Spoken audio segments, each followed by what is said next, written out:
আজকে বানাবো ডিম আলুর দো পেঁয়াজা রেসিপি। তার জন্য প্রথমেই আলু এবং ডিমটাকে সেদ্ধ করে নিলাম।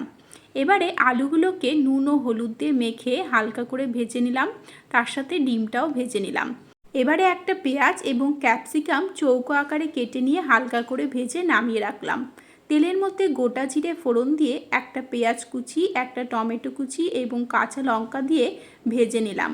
অন্যদিকে আদা রসুনের একটা পেস্ট বানিয়ে পেস্টটা কড়াইয়ের মধ্যে দিয়ে সুন্দর করে কষিয়ে নেব। কষানো হয়ে গেলে জিরে গুঁড়ো, ধনে গুঁড়ো, নুন, হলুদ এবং লঙ্কা গুঁড়ো, তার সাথে সামান্য পরিমাণে জল দিয়ে মশলাগুলোকে তেল ছাড়া অবধি কষিয়ে নেব। মশলা থেকে তেল বেরোতে শুরু করে দিলে আগে থেকে ভেজে রাখা আলু এবং ডিমটা দিয়ে আরও 2 মিনিট কষিয়ে নেব।